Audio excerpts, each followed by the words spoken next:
तो दोस्तों स्वागत है सभी लोगों का एक और न्यू रनिंग अकेडमी मॉडल की वीडियो के अंदर में। एंड पिछली वीडियो में हमने देखा कि किस तरीके से चेनलोंग को वो गोल्डन टोकन तो मिल गया था, लेकिन ग्रीडा वांगली ने कुछ ऐसे हथकंडे यहाँ पर अपनाए कि चेनलोंग के हाथों से वो पूरी तरीके से छूट जाता है। एंड अब वो आ चुका था हम लोगों की वांगलिंग के हाथों में, जिस बीच वांगलिंग सबसे तेजी से एसिड की तरफ में जा ही रहा था, लेकिन सडनली वहाँ पर ग्रीड ने एक पावरफुल फर्नेस को निकाला, जिस वजह से वहाँ पे सभी लोगों की जो पोजीशन थी वो स्विच हो जाती है। मतलब वांगलिंग पीछे की तरफ आ चुका था एंड चेनलोंग उसकी जगह रिप्लेस हो जाता है। इसके साथ ये वीडियो वहीं पर एंड हो गया। तो अब आगे जैसे ही जोई ने देखा कि ग्रिड के पास में कई सारे एक्स्ट्रा ऑर्डिनरी ट्रेजर्स है, तो वो खुद पर खुद ही वहाँ पे अपने सेलेस्टियल स्वॉर्ड से बाहर आया था। मतलब उसका जो स्पिरिट फॉर्म था, अब वो डायरेक्टली ग्रिड के साथ में लड़ने वाला था। इस बीच वानली ने जब देखा कि ग्रिड जोई के साथ में लड़ रहा है, तो वो समझ जाता है कि जोई को हरा पाना ग्रिड के लिए लगभग नेक्स्ट टू इम्पॉसिबल होगा, क्योंकि भले उसके पास में कई सारे ट्रेजर्स हो, तो जोई को वो हराने के लिए जितनी पावर्स चाहिए ग्रिड के पास उतनी नहीं है। इसी के साथ उसे ये भी पता था कि जोई भी ग्रिड को इतनी आसानी से नहीं हरा पाएगा, क्योंकि ग्रिड के पास में जो ट्रेजर्स है वो उसको प्रोटेक्ट करके रखेंगे। जिस वजह से जो टाइम मिल रहा है, इसी टाइम के बीच में मैं यहाँ से निकल लेता हूँ। और वांगलिन ने वहाँ पर नीचे की तरफ में जाना शुरू कर दिया। वांगलिन काफ़ी तेज़ी से उस सेलेस्टियल स्वॉर्ड के ऊपर में ट्रैवल करता हुआ नीचे की तरफ जा रहा था, बट स्टिल नीचे की तरफ से काफ़ी तेज़ रेजिस्टेंस और पावर्स वांगलिन को अपोज कर रही थी, मतलब नीचे नहीं जाने दे रही थी। इसी बीच अगर ग्रिड वहाँ पे इन्वॉल्व है, तो ग्रिड का जो सेकेंड ओरिजिन सोल था वो वांगलिन के पीछे पड़ जाता है। उसके साथ ही वहाँ पे कई सारे लाइटनिंग बोल्ट्स वगैरह, लाइटनिंग बोल्ट्स नहीं थे बल्कि एक्चुअली में वो लाइटनिंग बॉल्स थे, जो कि सीधा वांगलिन का पीछा कर रहे थे। वो जो रेजिस्टेंस पावर्स नीचे की तरफ से आ रही थी, वो वांगलिन को तो रोकती ही है, इसके साथ ही उन सभी के सभी लाइटनिंग बोल्ट्स को भी रोकने का ट्राई करती है। बट स्टिल वो जो लाइटनिंग बोल्ट्स थे वो इतने ज्यादा पावरफुल थे कि उन सभी प्रेशर्स को कट करता हुआ नीचे की तरफ में जाने लगता है, सीधा वांगलिन के ऊपर में अटैक करने के लिए। इसी बीच वो जो ग्रिड का ओरिजिन सोल है वो भी काफी तेजी से नीचे की तरफ जाने लगा। वांगलिन को काफी तेजी से भागता हुआ देखकर ग्रिड का वो जो सेकंड ओरिजिन सोल था वो वहाँ पे काफी ज्यादा फ्रस्ट्रेट हुआ था। उसने अपने हाथ से कुछ सील्स और पाम्स को वहाँ पे क्रिएट किया, जिस वजह से ये जो 9 लाइटनिंग बॉल्स थे वो सभी एक लाइन में आ जाते हैं एंड सीधा काफी तेजी से वांगलिन की तरफ में अटैक कर दिया। मतलब एक तरीके का कैनन बॉल के टाइप में। ये अटैक जैसे ही वांगलिन की तरफ में बढ़ना शुरू हो जाता है, तो वांगलिन समझ चुका था कि इससे बच पाना बहुत ज्यादा मुश्किल है, जिस वजह से वांगलिन ने अपने गॉड स्लेइंग चैरियट को वहाँ पे निकाल दिया। गॉड स्लेइंग चैरियट के अंदर का जो बीस्ट है वो एक्चुअली में एक तरीके का सेलेस्टियल बीस्ट है, जिस वजह से वो जैसे ही बाहर की तरफ में आता है तो उसकी थोड़ी सी प्रेजेंस वहाँ पे महसूस होने लगी। गॉड स्लेइंग चैरियट का वो जो ठंडा बीस्ट था, उसने वहाँ पर अपने नाक से कुछ ग्रीन स्मोक को वहाँ पर निकाला, जिसकी मदद से वो सभी लाइटनिंग बॉल्स वहाँ पे रुक जाएंगे। लेकिन ऐसा कुछ भी नहीं होता है, बल्कि वो और भी ज्यादा तेज हो गए। इस चीज को देखकर वो जो ठंडा बीस्ट था उसने काफी तेज वहाँ पे दहाड़ मारी, जिस वजह से वो सभी के सभी जो लाइटनिंग बॉल्स वांगलिन की तरफ जा रहे थे, अब वो मुड़ चुके थे सीधा इस ठंडा बीस्ट की तरफ में। इस चीज को देखकर ग्रिड का वो जो सेकंड ओरिजिन सोल था वो काफी ज्यादा चौंक जाता है, जिसके बाद उसकी दिमाग और भी ज्यादा खराब हो जाती है। तो जिस वजह से उसके आसपास में वो जो ब्लैक लाइटनिंग्स थी वो उसकी मदद से वांगलिन के ऊपर में हमला कर दिया। इसी बीच उसने अपने फोरहेड के अंदर में टच किया एंड वहां से एक बड़े से हैमर को वो निकालता है। इस हैमर के ऊपर में काफी सारी लाइटनिंग पावर्स हम लोग को नजर आती है एंड यही जो लाइटनिंग पावर्स थी उसकी मदद से वो वांगलिन के ऊपर में फिर से हमला कर दिया। मतलब एक्चुअली में उसने यहाँ पे दो हमले कर दिए। ये सभी लाइटनिंग्स एक जगह पे इकट्ठा होकर काफी तेजी से वांगलिन की तरफ में बढ़ने लगते हैं एंड इस दौरान मानो ये लाइटनिंग ऐसा दिख रहा था जैसे वो एक बड़ा सा ड्रैगन हो, जो कि सीधा वांगलिन को निगलने जा रहा है। इसी बीच हम लोगों का अभी जो गॉड स्लेइंग चैरियट वाला ठंडा बीस्ट है वो फिलहाल उन सभी के सभी 9 लाइटनिंग बॉल्स को निगल रहा है। इस चीज को देखकर यहाँ पर वांगलिन समझ चुका था कि इस लाइटनिंग ड्रैगन से उसे पर्सनली निपटना पड़ेगा, जिस वजह से उसने अपने बैग ऑफ होल्डिंग्स के अंदर से वो बड़ा सा नहीं बल्कि एक सिंपल सा सेलेस्टियल ब्रश को निकाला। ब्रश को निकालने के बाद उसने 5 स्ट्रोक सिंबल्स को यहाँ पे क्रिएट किया, जो कि टोटल 5 थे एंड वांगलिन ने अपने ओरिजिन सोल के 5 छोटे छोटे टुकड़े उसके अंदर में ट्रांसफर कर दिया। इसके बाद यहाँ पर जो रोशनी थी काफी तेजी से चमकने लगती है। तुम्हें पता है कि जो 5 स्ट्रोक सिंबल्स की पावर्स होती है वो बिल्कुल सन के बराबर है, जिस वजह से ये सभी स्ट्रोक्स और वो लाइटनिंग ड्रैगन जब एक दूसरे के साथ में कोलाइड हुए तो काफी तेज वहाँ पे धमाका होने लगता है एंड काफी पावरफुल रेजिस्टेंस फोर्स वहाँ से क्रिएट होने लगी। एंड इस वजह से नीचे की तरफ से वो जो प्रेशर वांगलिन के ऊपर में क्रिएट हो रहा था वो भी एक टाइम के लिए स्लो डाउन हो जाता। मतलब ये जो क्लैश था वो बहुत ज्यादा ही भयानक था। जैसे ये धमाका वहाँ पे खत्म हुआ, वांगलिन के वो जो 5 स्ट्रोक सिंबल्स थे वो वापस उसकी बॉडी के अंदर में आ गए, मतलब उसकी ओरिजिन सोल का हिस्सा। इस बीच हम लोग को वो ड्रैगन नजर आता है, जो कि वहाँ पे बिल्कुल मोशनलेस खड़ा है, मतलब वो हिल भी नहीं रहा है, बस वो वहीं पे अटक गया है। इसी दौरान तक हम लोग का ये जो ठंडा बीस्ट था उसने 9 के 9 यहाँ पे सभी लाइटनिंग बॉल्स को अब्सॉर्ब कर लिया। इसी के साथ ही वो जो मोशनलेस ड्रैगन है वो उसे भी डिवोर कर लेता है। डिवोर करने के बाद वो ग्रिड की तरफ में एक अलग ही नजरों से देखा, जैसे मानो वो उसे छेड़ रहा हो एंड देखने के बाद वो वापस से वांगलिन को फॉलो करने लगता है। इस चीज को देखकर वहां पे ग्रिड बोलता है डैम बीस्ट, जिसके बाद उसका दिमाग और भी ज्यादा खराब हो गया एंड उसने उस हैमर को फिर से वहां पर एक बार मूव किया एंड इस दौरान जब वो इसे स्विंग करता है तब इसके अंदर से एक अलग टाइप की लाइटिंग क्रिएट होती है, जो कि इस दौरान रेड कलर की थी। वांग लिन अच्छी तरीके से फील कर पा रहा था कि उसके पीछे वो जो लाइटिंग पावर्स है वो पहले के मुकाबले बहुत ज़्यादा पावरफुल है।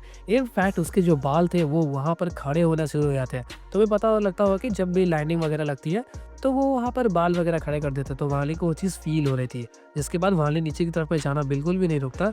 हमें पता है वो डीप एबिस की जो प्रेशर है वो काफ़ी ज़्यादा थी, बट स्टिल वांग लिन ने वहाँ पर लिंग त्यानो की स्वॉर्ड इंटेंट को यूज़ कर दिया था, जिस वजह से वांग लिन के ऊपर में ज़्यादा इफेक्ट नहीं होता एंड वो नीचे की तरफ में जाना कंटिन्यू करता है। इस दौरान इन दोनों की स्पीड काफ़ी ज़्यादा थी। ग्रिड ऑलमोस्ट उसके पास में पहुंच जाना था किसी किसी सिचुएशन के दौरान, लेकिन वांग लिन वहाँ पे जैसे तैसे बच के नीचे की तरफ जाने लगता है। ग्रिड ने जब फाइनली पूरे हैमर को अच्छी तरीके से स्विंग कर दिया तो वो जो रेड लाइटिंग थी वो वांग लिन की तरफ काफ़ी तेज़ी से बढ़ने लगती है। लेकिन एक चौंका देने वाली बात ये थी कि वो वांग लिन के पास नहीं आता, बल्कि वो अपने आप ही डिस्पर्स होके क्लिफ के ऊपर में लगने लगता है। मतलब साइड बाय साइड जो पोर्शंस थे उनके ऊपर में लगने लगा। इस चीज को देखकर वांग लिन अच्छी तरीके से समझ गया कि कुछ तो गड़बड़ है, जिस वजह से उसने गॉड स्लिंग चाइल्ड को पकड़ा एंड खुद के बैग ऑफ होल्डिंग्स के अंदर में वापस रख देता है। इसके साथ ही उसने अपने सभी के सभी लाइफ सील्स को यहाँ पे एक्टिवेट कर दिया था अपने डिफेंस को स्ट्रॉन्ग करने के लिए। इसी बीच वो जो रेड लाइटनिंग्स थी वो सभी उन क्लिप्स के साथ में टकरा के छोटे रेड डॉट्स में क्रिएट हो जाता है एंड वो सभी रेड डॉट्स वहाँ पे धीरे धीरे करके एक्सपैंड होना शुरू हो गया, जिस बीच तक वो सभी रेड डॉट्स की मदद से रेड लाइटनिंग टाइप का वहाँ पे एक नेट क्रिएट हो गया, जो कि वांग लिन को वहाँ पे ट्रैप करने वाला था। वांग लिन ने इस दौरान तक या शीशों के जरिए दिया गया वो जो सभी ब्लड जेट्स थे उनको एक्टिवेट करना शुरू कर देता है। मतलब वो उन्हें जितना ज़्यादा तोड़ेगा उसका जो डिफेंस है वो उतना ज़्यादा स्ट्रांग बनता जाएगा एंड उसके पास में ऐसे कुछ गिने चुने जेट्स भी थे। उन सभी को तोड़ने के बाद उसकी बॉडी के पास में जो सेकंड डिफेंस था वो था उसका लाइफ सील्स। लेकिन ये जो रेड लाइटिंग वाला नेट था वो इतना ज्यादा पावरफुल था कि उसने सभी ब्लड जेट्स की बैरियर को तोड़ दिया एंड वो कभी कभी पहुंच जा रहा था वांग लिन के लाइफ सील के पास में। इस चीज को देखकर वांग लिन बहुत ज्यादा चौंका एंड खुद को बचाने की पूरी कोशिश करता है। तो वांग लिन यहाँ पे फंसा ही रहेगा। By the way happy new year for 2026। मैं आशा करता हूँ कि आप लोगों का ये जो नया साल है वो काफी अच्छी तरीके से जाएगा एंड आपकी जिंदगी में खुशियां भरी माहौल क्रिएट होते रहेंगे। मैं उतना अच्छा स्पीकर नहीं हूँ जिस वजह से एक अच्छा लाइन नहीं बोल पाया, बट स्टिल अगर तुम्हें अच्छा लगा हो तो प्लीज़ कमेंट में हैप्पी न्यू ईयर लिख देना। बाय द वे आप लोग मुझे इंस्टाग्राम पे फॉलो कर सकते हो, जहाँ पे मैं रेगुलर अपडेट्स वगैरह एंड खुद के लाइफ अपडेट्स वगैरह देती रहता हूँ कि किस तरीके की वीडियोस वगैरह आने वाली है। लिंक डिस्क्रिप्शन में है। इसके साथ ही वांग लिन के जो एक्सप्रेशंस थे वो वहाँ पे काफ़ी ज़्यादा खराब हो गए एंड वो बस सोच लेता है कि अब माहौल बहुत ज़्यादा खराब हो चुका है, जिस वजह से वो ग्रिड की तरफ में देखता है एंड उसने यहाँ पे लिंग त्यानो के उन तीनों स्वॉर्ड्स को निकाला। तुम्हें पता होगा कि अभी अभी हाल फिलहाल में उसने 3 डिसाइपल्स को यहाँ पे मारा है, तो उन तीनों के स्वॉर्ड्स को निकाल लेता है एंड सीधा हम लोगों के ग्रिड की तरफ में पॉइंट करते हुए बोलने लगा कि अगर तुम लड़ना ही चाहते हो तो चलो लड़ते हैं। अब यहाँ पर भागने का कोई भी रास्ता नहीं बचा, क्योंकि नीचे की तरफ का जो रेजिस्टेंस है वो इतना ज़्यादा है कि हम लोग इसके अंदर से पास ही नहीं कर सकते। एंड ऐसा कहते हुए वो उस सेकंड ऑरिजिन सोल की तरफ में काफ़ी तेज़ हमले करना शुरू कर दिया। वो जो तीनों स्वॉर्ड्स थे उसके अंदर से काफ़ी तेज़ फॉर्मेशन क्रिएट होना शुरू हो गया एंड वहाँ पर 3 स्पिरिट्स निकल जाते हैं, जिनमें से एक था माउस, दूसरा था सुअर पिग एंड तीसरा था शिप। इन तीनों इवल स्पिरिट्स एक साथ में फ्यूज होकर लिंग त्यानो के स्वॉर्ड एनर्जी बन जाते हैं एंड उनकी पावर्स इतनी ज़्यादा थी कि वो जो लाइटनिंग नेट था वो उसे तोड़कर उन सभी के पीछे चला जाता है एंड सीधा ग्रिड के सेकंड ऑरिजिन सोल के साथ में टकरा गया। मतलब टकराया नहीं, बल्कि वो उसकी तरफ में हमला कर दे रहा था, उसकी छाती को चीरने के लिए उस तरफ में बढ़ते ही जा रहा था। इस चीज़ को देखकर वहाँ पे ग्रिड की फट के 64 हो गई, जिस वजह से ग्रिड ने अपने फिर से उस लाइटिंग हैमर को मूव किया एंड उसके अंदर से जो भी लाइटिंग पावर्स निकलती है उसकी मदद से वो उन तीनों स्वॉर्ड्स को वहाँ पे रोकने का ट्राई करता है। ये जो तीनों स्वॉर्ड्स थी वो वहाँ पर लिंग त्यानो के स्वॉर्ड एनर्जी को पोजेस करती थी, जिस वजह से यहाँ पे जो सेकंड ऑरिजिन सोल है वो काफ़ी ज़्यादा कॉशियस है, क्योंकि अगर वो वहाँ पे थोड़ी सी भी गलती करता तो वो अपनी जान से हाथ धो बैठता था। जिस वजह से वो कॉन्स्टेंटली यहाँ पे उस हैमर को मूव कर रहा था एंड वो रेड लाइटिंग की वजह से उन सभी स्वॉर्ड्स को रोकने का पूरा ट्राई करता है। एंड इसके साथ ही वो चाहता था कि लिंग त्यानो की जो स्वॉर्ड एनर्जी है इससे वीक हो जाए, ताकि उस तक आते आते वो पूरी तरीके से गायब हो जाए। लेकिन यहाँ पे पासा बिल्कुल पलटता हुआ नजर आने लगा। इस चीज़ को देखकर वांग लिन वहाँ पे काफ़ी ज़्यादा टेंशन में आ गया, क्योंकि अभी अभी जो लिंग त्यानो के स्वॉर्ड एनर्जी थी उसने भेज दिया ग्रेड के ऊपर में हमला करने के लिए, जिस वजह से यहाँ जो नीचे का रेजिस्टेंस है अब वो वांग लिन के ऊपर में कुछ ज़्यादा ही फील हो रहा था।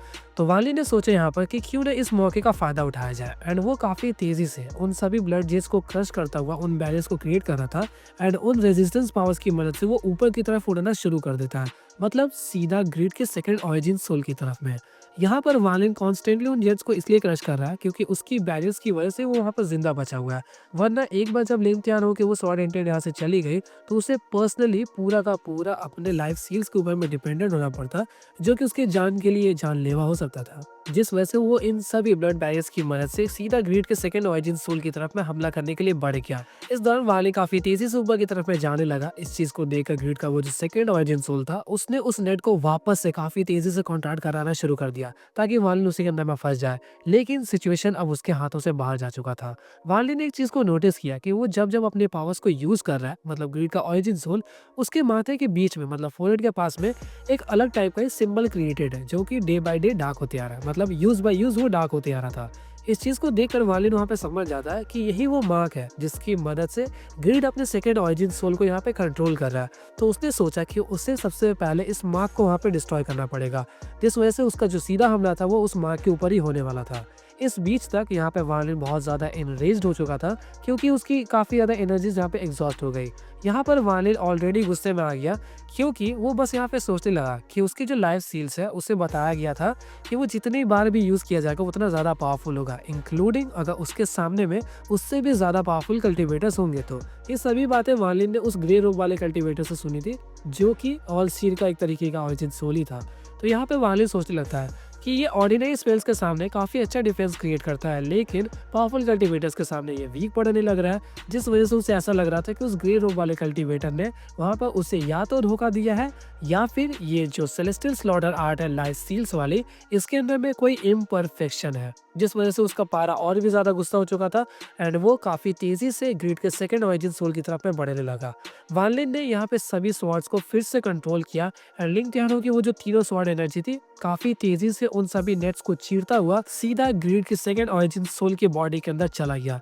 उसकी बॉडी को चीरता हुआ वो तीनों स्वॉर्ड्स जैसे ही अंदर चले जाते हैं तो उसी दौरान लिंक त्यानो की जो स्वॉर्ड एनर्जी थी उस सेकंड ऑरिजिन सोल को अंदर से खुरेदना स्टार्ट कर देती है, मतलब डिस्ट्रॉय करना। इसी बीच वार्लिन बिल्कुल उसके पॉइंट के पास में पहुंच जाता है एंड वहां पहुंचते ही वार्लिन अपने डेविल आर्मर को निकाल लेता है जिसकी मदद से उसने डेविलिश एनर्जी को वहां पे इकट्ठा करके डिमोनिक फिंगर अटैक कर दिया। सिर्फ डिमोनिक फिंगर ही नहीं बल्कि इसके साथ ही उसने अंडरवर्ल्ड डाइंग फिंगर को भी वहां पे यूज कर दिया। इस दौरान वार्लिन जो कि काफी तेजी से हम लोगों के ग्रिड के सेकंड ऑरिजिन सोल के पास में पहुंच चुका था, उसने एक हमला नीचे से किया था एंड दूसरा हमला वो उसके ऊपर जाने के बाद करता है। जिस वजह से वो जो दोनों अटैक्स थे डिमोनिक फिंगर और अंडरवर्ल्ड डाइंग फिंगर, इन दोनों के बीच में ग्रिड का जो ऑरिजिन सोल था पूरी तरीके से कोलैप्स हो जाता है। उसके बॉडी के ऊपर में काउंटलेस नंबर ऑफ क्रैक्स वहाँ पे अपीयर हो गया एंड उसकी जो क्रिस्टल क्लियर बॉडी थी वो पूरी तरीके से चीतरे चीतरे उड़ जाती है। इसके साथ ही वो जो हैमर था वो वहीं पर रह गया, लेकिन उसके ब्लास्ट होते ही उसके अंदर से एक डिस्ट्रक्टिव ऑरा रिलीज होने लगी, मानो जैसे कि एक पावरफुल कोई बीस्ट हो। इसी चीज को देखकर वार्लिन वहाँ पे काफी ज्यादा चौंका एंड उसने फटाक से उन तीनों स्वॉर्ड्स को इकट्ठा किया एंड काफी तेजी से वो रिट्रीट करने लगता है क्योंकि उसके अंदर से वो जो ऑरा रिलीज हो रही थी वो वार्लिन के लिए भी काफी ज्यादा हार्मफुल था, जिस वजह से वार्लिन वहाँ पे बिल्कुल भी रिस्क नहीं लेना चाहता। जैसे ये यहाँ पर पूरी तरीके से ब्लास्ट हो जाता है, वहाँ पर ज़ोई और ग्रिड जो दोनों आपस में एक दूसरे के साथ में लड़ रहे थे उस एबिस के एग्जिट के पास में, वहाँ पर ग्रिड को एक अजीब सी चीज़ महसूस हुई एंड उसी दौरान उसकी बॉडी पूरी तरीके से ट्रेम्बल हो जाती है एंड उसके मुंह से काफ़ी ज़्यादा खून वहाँ पर बाहर आ गया। इस दौरान तक अपना ग्रिड समझ चुका था कि उसका जो सेकंड ऑरिजिन सोल है वहाँ पे पूरी तरीके से डिस्ट्रॉय हो गया है। इसी दौरान वो जो डिस्ट्रक्टिव ऑरा वहाँ से रिलीज हो रही थी वो चीज़ हम लोगों के ज़ोई और ग्रिड दोनों को फील होने लगती है। ये ऑरा इतनी ज़्यादा पावरफुल थी कि वो जो लिंक त्यानो का तीनों स्वॉर्ड्स था जिसके अंदर वो तीनों स्पिरिट्स थे, माउस, पिग और हम लोग का शीप वाला, वो भी वहाँ पे काफ़ी ज़्यादा घबरा गए एंड एक तरीके से छुपने जैसा पोजीशन में आ गए थे। इस दौरान तक ये जो ऑरा रिलीज हो रही थी वो एक्चुअली में ग्रीन लाइट टाइप का था और वो जो ग्रीन लाइट था वो काफ़ी तेज़ी से एक जगह पे कॉन्ट्रैक्ट होना शुरू हो जाती है, मतलब इकट्ठा होना, जिसके बाद वो पूरी तरीके से कॉन्ट्रैक्ट होकर एक तरीके का ड्रैगन का फॉर्म ले लेती है।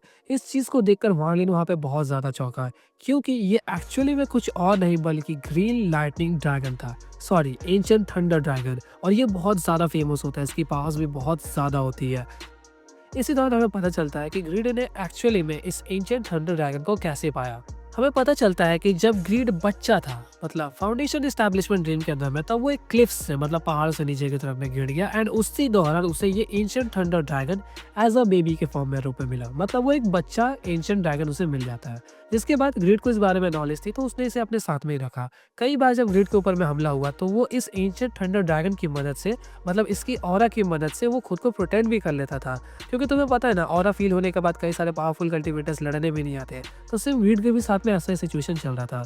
इसके बाद ही ग्रीड एक छोटे से टाउन में जाता है, तो वहाँ पे उसे एक वेस्ट मटेरियल मिला। तुम्हें पता है ये सभी चीज़ों को इकट्ठा करना काफ़ी ज़्यादा पसंद है इसे, मतलब भंगार वाला हमारा। तो वहाँ पे उसे भंगार मिलता है, लेकिन एक्चुअली में बाद में जाकर उसे पता चला कि वो एक तरीके का भंगार नहीं बल्कि एक मैजिकल ट्रेजर था, जिसके ऊपर में कुछ ब्रांड और सील्स क्रिएटेड थे। इन सभी ब्रांड और सील्स की मदद से हम लोगों के ग्रीड ने इन फ्यूचर चल के उस एंशिएंट थंडर ड्रैगन के ऊपर में एक सील को क्रिएट कर दिया, जिस वजह से वो सारी जिंदगी सोया हुआ रहेगा, कभी भी उठेगा नहीं। एंड ग्रीड उसकी ऑरा को लगातार यूज करता गया। इसके साथ ही समय बीतता गया एंड ग्रीड इन फ्यूचर चल के जब एसिडेंट लेवल में वो ब्रेक थ्रू कर देता है, तब उस दौरान उसने इस एंशिएंट थंडर ड्रैगन का यूज किया अपने सेकेंड ओरिजिन सोल को क्रिएट करने के लिए। लेकिन उस दौरान भी इसने पूरी तरीके से उसे नहीं छेड़ा, क्योंकि अगर एक बार ये जो एंशिएंट थंडर ड्रैगन अभी भी सोया हुआ है, अगर जाग जाता तो वो ग्रीड के कंट्रोल से कभी भी जा सकता था। और ग्रीड इस बात का ध्यान वो हर एक कदम पर रख रहा था, अपने बचपन से लेके अभी तक के टाइम तक। और ये वही ड्रैगन है जो कि अब पूरा का पूरा खुद का फॉर्म ले चुका है एंड अवेकन हो गया, मतलब वो वहाँ पे जाग जाता है। क्योंकि उसी दौरान हम लोग को डिस्क्राइब मिला कि वो ड्रैगन जैसे पूरी तरीके से क्रिएट हुआ तो उसने अपनी आंखें खोली और तेज दहाड़ मारा, जिस दहाड़ के साथ ही वो किसी और की तरफ नहीं बल्कि वाली की तरफ में देखता है। क्योंकि भले ही वो अभी अभी यहाँ पर जागा हो, लेकिन अभी तक जो भी चीजें हुई वो उस बारे में सभी चीजें जानता था, जिस वजह से उसे पता था कि वाली के साथ में लफड़ा चल रहा है फिलहाल, जिस वजह से वो सोचता है कि वाली के ऊपर में पहले हमला किया जाए। वांगलिन उसकी पावर्स और ऑरा को जानता था, जिस वजह से वांगलिन उस रेजिस्टेंस की पावर्स को यूज करके उससे दूर जाने का ट्राई कर रहा था। लेकिन इस दौरान तक वो जो ड्रैगन है वो सीधा वांगलिन की तरफ में बढ़ने लगता है। इसी दौरान हमें पता चलता है कि ग्रिड एक्चुअली में कितना ज्यादा लकी है। यहाँ पर हमें एक चीज डिस्क्राइब मिली कि इसकी जो सेकंड ओरिजिन सोल है वो एक ड्रैगन है। इसके पास एक फर्नेस था जो कि दूसरी एंशिएंट गॉड का है।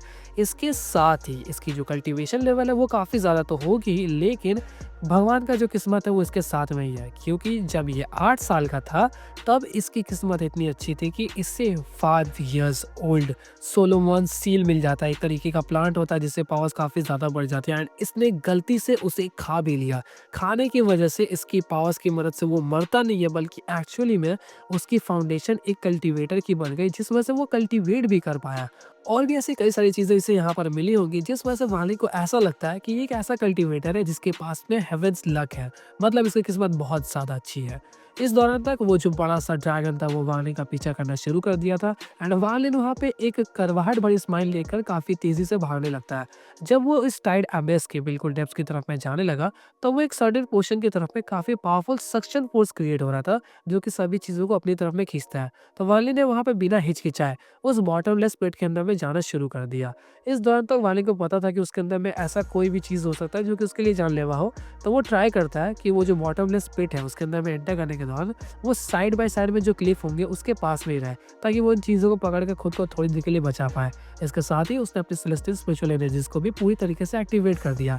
लेकिन ये अंधा एंशिएंट ड्रैगन, इसे नहीं पता था कि उस बॉटमलेस पिट के अंदर में क्या है, और ये भी वार्लिंग का पीछा करते हुए सीधा उसके अंदर में घुस जाता है। मतलब वो वार्लिंग की लेके ही मानेगा जान। सो इसी के साथ आज की इस वीडियो को हम लोग यहीं पे एंड करते हैं। आई होप कि आप लोगों को वीडियो अच्छी लगेगी, और अगर अच्छी लगी है तो इसके लिए लाइक मारना बिल्कुल मत भूलना। तो मिलता है आपसे एक और इंटरेस्टिंग वीडियो के साथ, तब तक के लिए गुड बाय।